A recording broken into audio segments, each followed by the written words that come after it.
This meeting is being recorded. So now we're being recorded. All right. Well, good afternoon and welcome. I'd like to thank Cox Communications for sponsoring this week-long series with the U.S. Patent and Trade Office on patents and intellectual property. And today we'll have Robin Hilton sharing with us resources for inventors, innovators, and entrepreneurs. This is one of my favorite topics because I spend a lot of time working with innovators, inventors, and entrepreneurs, and this is very valuable information, key to helping them protect their property as they look to go to market. So, Robin, thank you very much for that. For those that don't know me, my name is David Perkins. I'm the president of the Hampton Roads Innovation Collaborative, and this is one of the great series that I think we put on to help our innovators in our community. So again, thank you, Robin, for being here today. And with that, in case we have any questions, I'd like to ask any of the viewers to just put questions or comments in the chat. And Robin, you're more than welcome to respond to those as you like. But I'd like to make some time available at the end to have some verbal Q&A if there is any of that. So we'll save that to the end. And with that, Robin, it is all yours. If you would like to share screen. Okay. Thank you, David. Thank you, David. I appreciate that brief introduction. So I would like to say I'm thrilled to be here today. I am a native of the Hampton Roads area. I grew up in Chesapeake. I lived there for quite some time before I moved to the greater Washington, D.C. area. So I'm thrilled to be here to share with you. So what I will tell you is that I have more information that I could possibly share in an hour and allow for questions. So I'm going to go through the information quickly so that we can have a discussion at the end. I think the slides may be available for you later, but for now, we're just going to go through it as quickly as possible so that we can have a dialogue towards the end of the presentation. So I'm going to start sharing.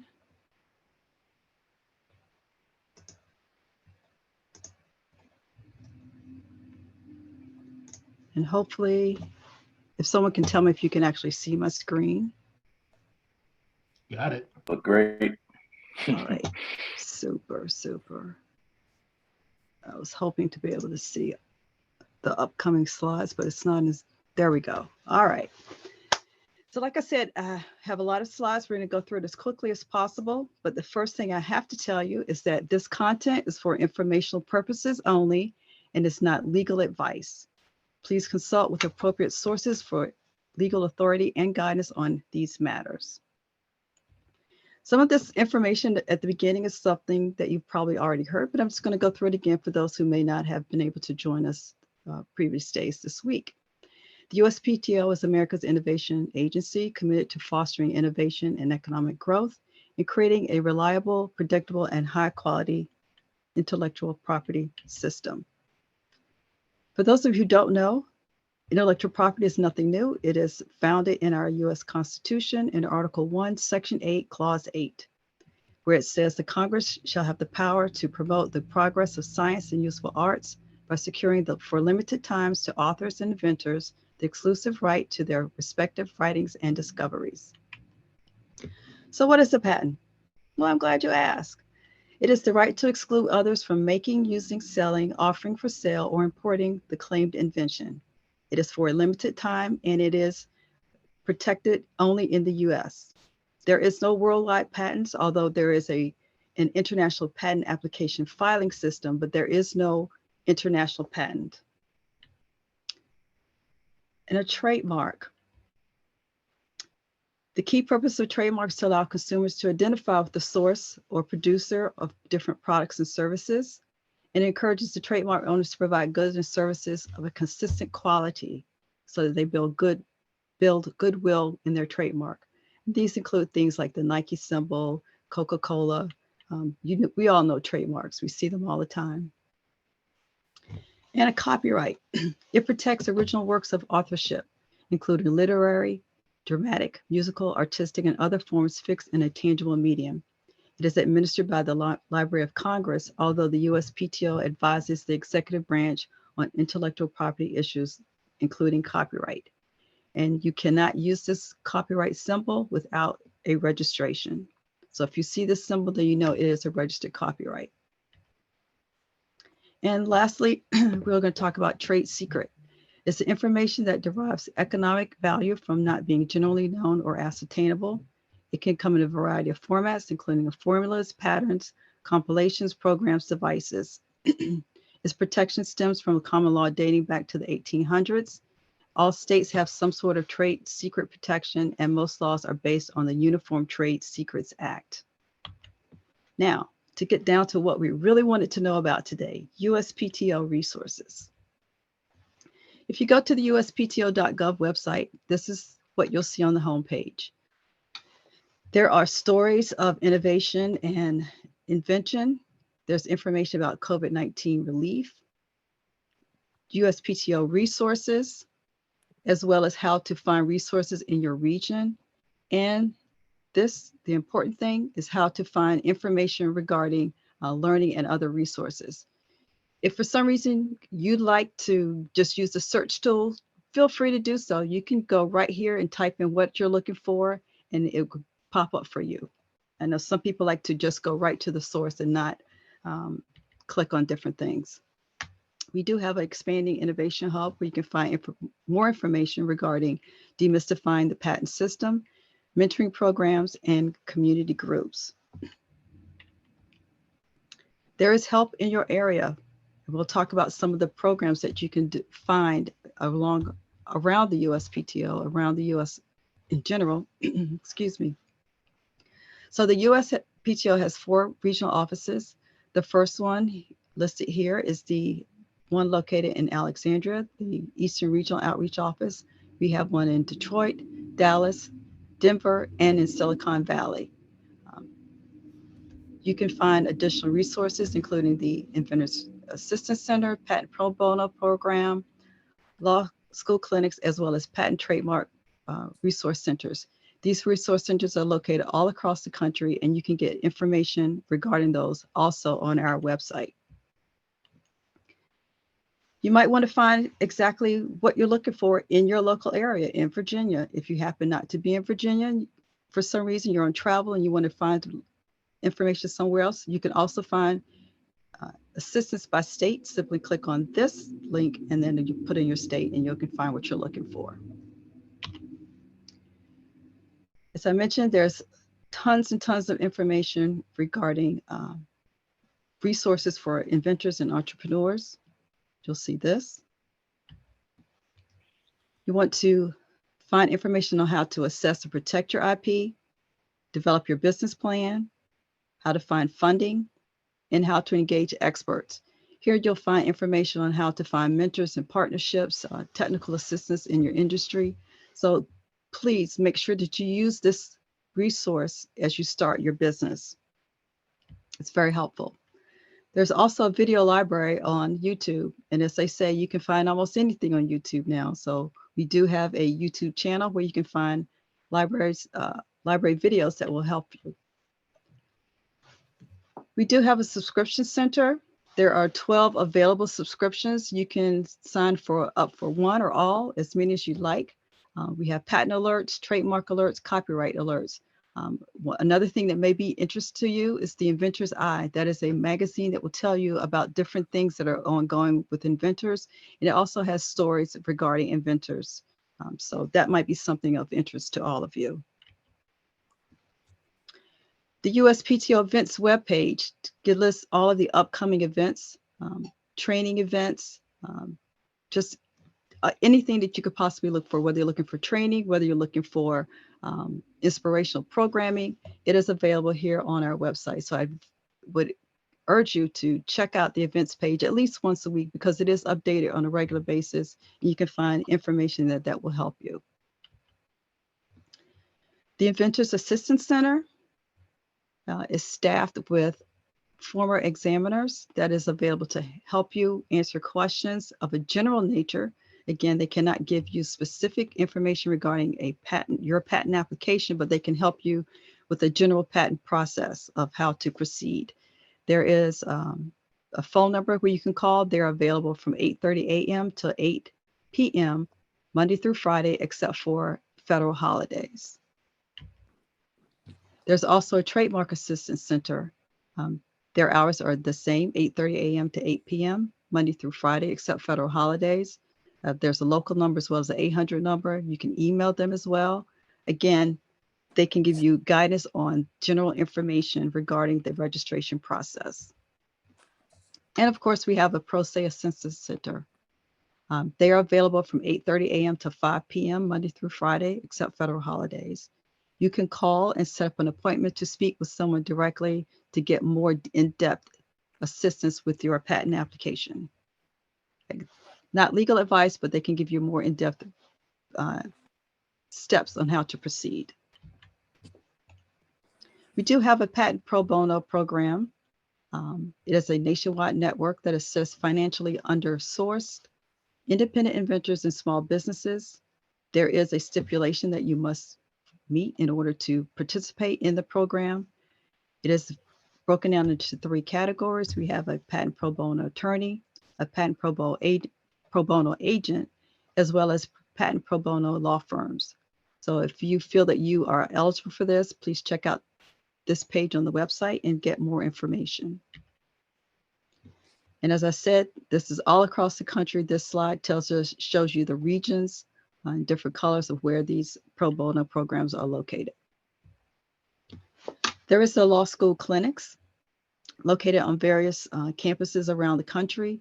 It is a certified program that allows law students who are enrolled in a participating law school program to participate and to practice before the USPTO under the guidance of a law school faculty clinic advisor. And you can also find information at this link on our website. As I mentioned before, there are patent trademark resource centers, PTRCs, located all across the country.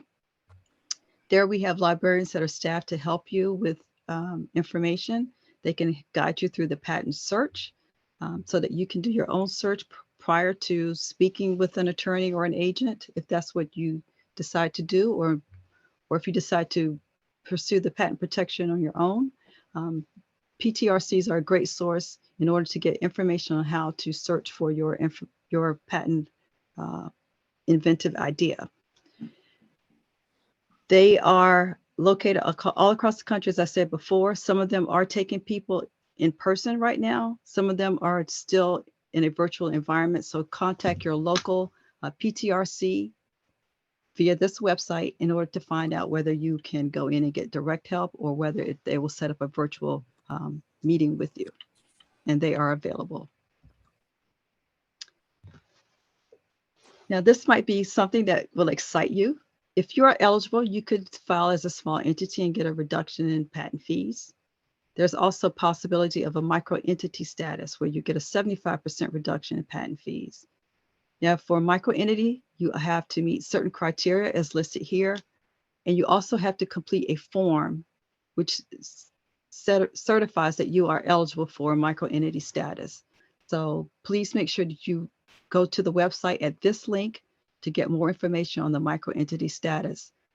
These are the criteria here that you will need to meet, but the form is necessary to be filed in every application. And as you see here, it says you have filed no more than 4 previous applications in order to qualify.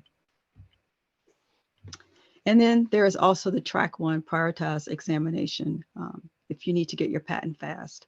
Typically, these are filed by those inventors who have technology that is moving very fast. Not everyone wants to do fast track for Track 1, but if you feel that you need that, please go to this link on the website and find more information regarding fast tracking your patent application.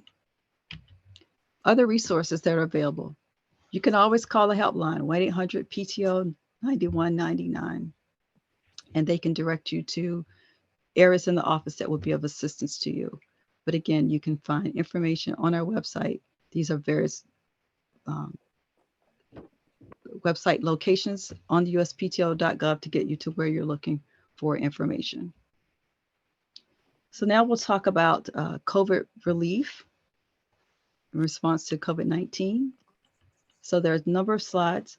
But before I get to that, I'm going to ask Bobby, are there any questions that I need to answer before we move on?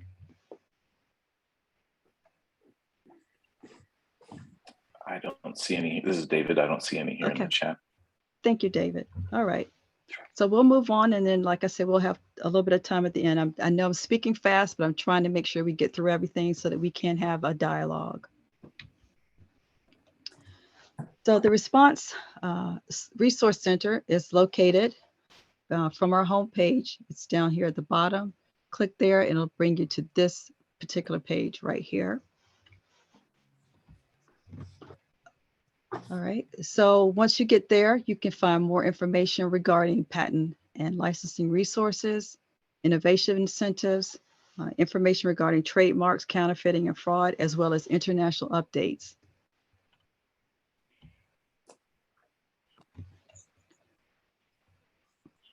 We'll talk a little bit more about the Patents for Partnership program in a minute, but I do want to draw your attention to other resources that are available. Again, you have the Pro Bono program that is highlighted here, as well as patents, trademarks, how to assess your IP and protecting yourself. So there's lots of information there that you can use to help you navigate through this challenging time that we're having through for COVID. We also have other incentive programs. We do have the Prioritized Examination Pilot Program. It is a voluntary early publication of your patent application. Generally, U.S. patents applications published 18 months. After 18 months after the earliest effective filing date, and there's no fee required for publishing an application. The early publication of the patent application will yield a significant benefit to the community. Therefore, that's why there's this early publication program that is available to you. There's also a deferred fee provisional patent application pilot program. And you can find more information on that on our website as well. So if you're interested in that, please make sure you view the information on the website. The next thing we have is about the trademarks. Also, there is information regarding trademarks, counterfeiting, and fraud. There is a prioritized trademark examination process. Advertising and sale of counterfeit treatments and products is an immediate and growing concern as criminals seek to take advantage of the high demand for healthcare and other consumer products. And on our website, there are several resources to help healthcare workers and general public identify and report instances of fraud and counterfeiting related to the COVID-19 outbreak.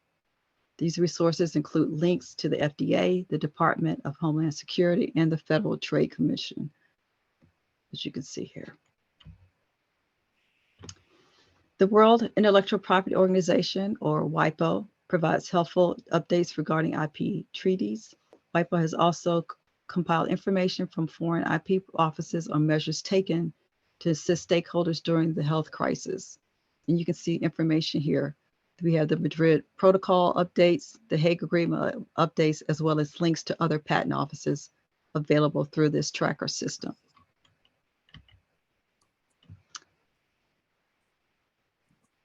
We do encourage you to send any comments or questions to this web address, email address, covidcomments@uspto.gov, where we can consider anything that will help to make their patent process through this difficult time a little more easy. Now we'll talk about patents for partnerships. It is a searchable repository of patents and published patent applications related to the COVID-19 pandemic that are indicated as available for licensing. So if you go to the Resource Center, you'll see that here.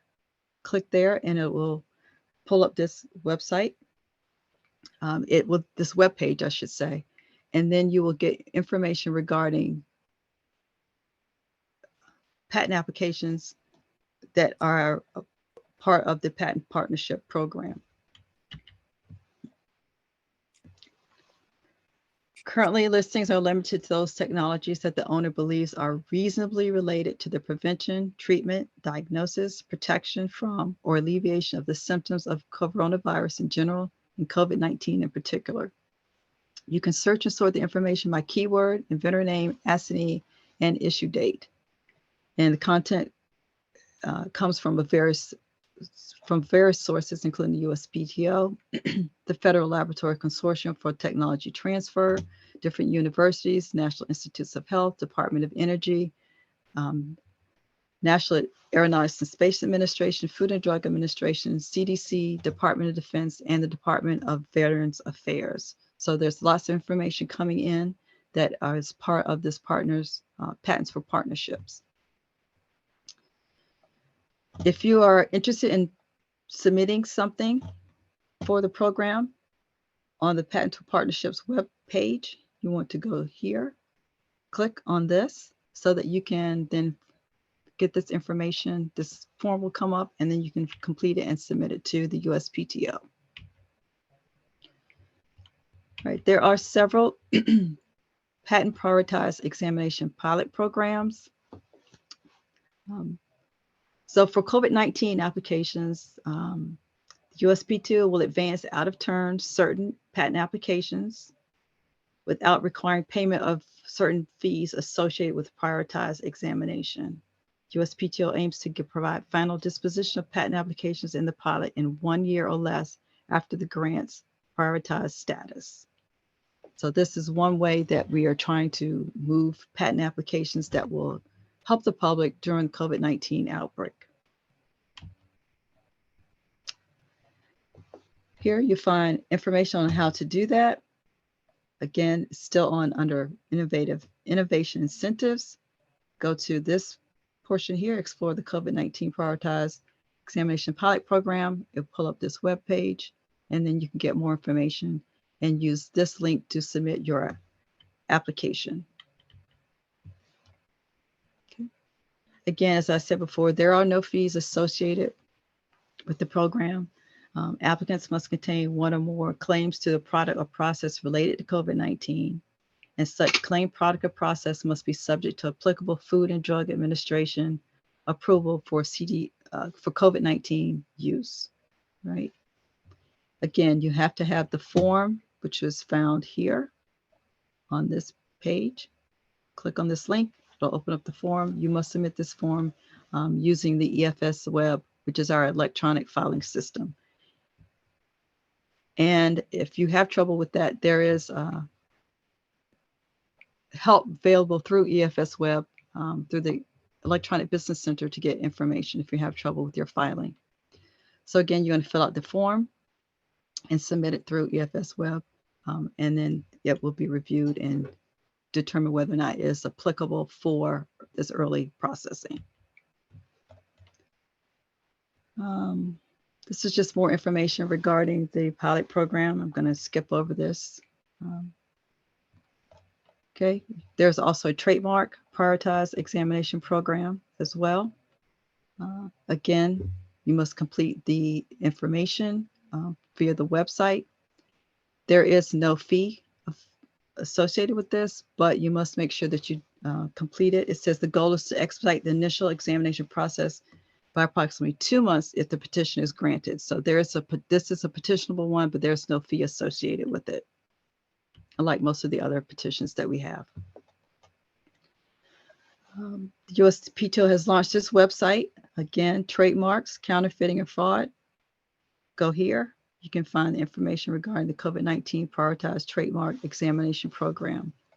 That will take you to this webpage. As I said before, there are no fees associated with it, but the goods and services must be COVID-19 related.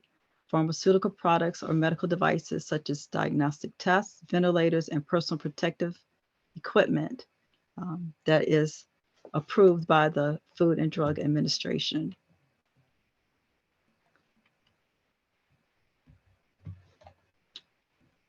The Trademark Prioritized Examination Program, again, there's a fee, there's a form that must be completed. You want to fill out the application, go to Trademark Electronic Application System. In order to complete this, Petition must provide a statement of facts supported by the affidavit or declaration setting forth the applicant's COVID-19 medical-related goods or services and an explanation as to why these goods or services qualify for the prioritized examination. The USPTO will monitor the workload and resources needed to administer program, feedback from the public, and effectiveness of the program. If you have questions, you can email tmpolicy@uspto.gov. Any questions regarding the filing system itself, use this email. If you need to reach the Trademark Assistance Center, again, you can call or email them. Okay, couple more slides here regarding this. So for the deferred fee provisional pilot program, the USPTO will permit applicants to defer payment of the provisional filing fee until the filing of the non-provisional if the applicant agrees to the publication of the provisional on the office's searchable collaboration database. Typically, provisional applications are not searchable, but if you agree to have yours searched, then they will defer the payment of the provisional filing fee until the filing of your non-provisional application. The goal of this is to provide a cost-effective means for inventors to disclose ideas quickly to facilitate collaborations, partnerships, or joint ventures. And that is in the Federal Register notice. The USPTO launched a webpage that provides additional resources and information. The webpage details the criteria of the pilot program, how to request participation, any announcements, and questions and answers. And this is located at the bottom of the invention incentives column on the original page. Click here, it'll bring you to that webpage and you get more information.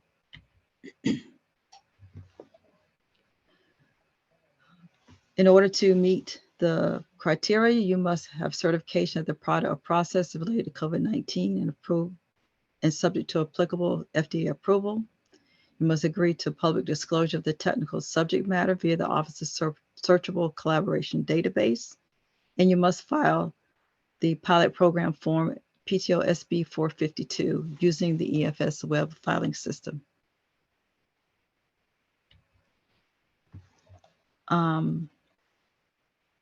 Again, you're going to hear, this is what the form would look like. And excuse me, so that you can use that to take care of that.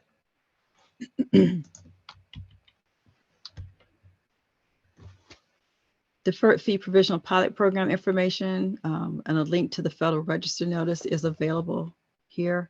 Here are questions and answers that relate to the pilot program.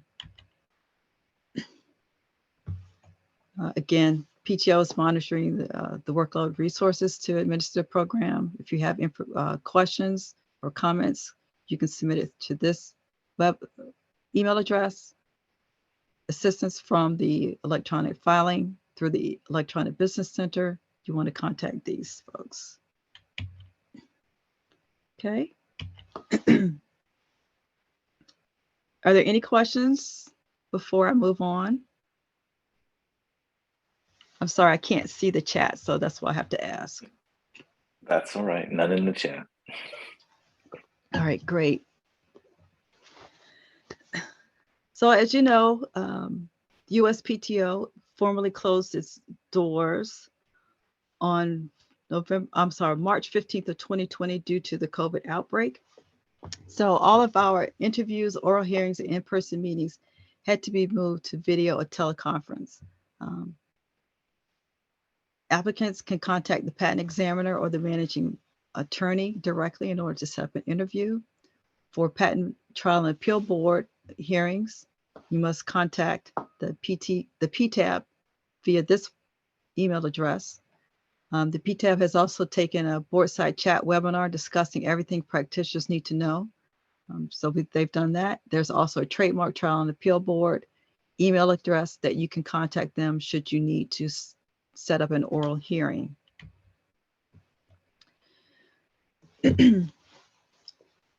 Oral hearings, like I said, can be via telephone or they can be via video chat. We are using Teams now. They were using WebEx before. Parties will receive an oral hearing order with relevant instructions regarding appeals or the AIA trials. And you can email your questions, especially requests to the PTAP hearings at uspto.gov. You can request public access to hearings at least 3 business days prior to the oral hearing date. Excuse me. International unity, where the major 5 biggest of the intellectual property organizations have come together to an agreement. So there's a joint statement from the USPTO and the European Patent Office, the EPO, about standing united in support of the public during the crucial time that was published on April 30th. And then the USPTO and the Japanese Patent Office published something on June 1 of 2020, a joint statement standing united for the future of innovation. There are certain waivers that can be granted. As you see here, the USPTO considers the effects of COVID-19 outbreak to be an extraordinary situation within the meaning of 37 CFR 1.183. And as a result, the USPTO has waived the original handwritten signature requirement of 37 CFR 1.4 E1 and 2. So you can use an e-signature, which means that your name is typed between 2 forward slashes. And it has allowed the filing of patent applications and correspondence via the patent electronic filing system. So these are waivers that are currently in play. The USPTO considers the effects of COVID-19. I think I already did that one. For some reason, my slide didn't advance. And that is the last one.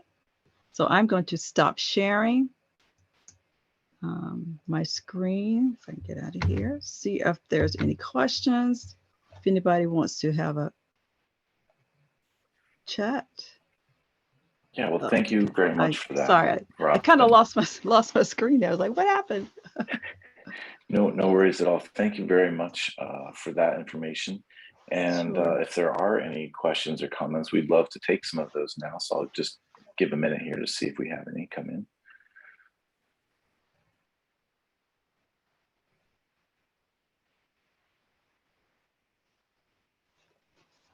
So I will say again, the website is very useful. You can find a lot of information there. If you like to just type in what you're looking for, you can type it in the search toolbar, or you can just click on the various active links that we have to find information that you're looking for.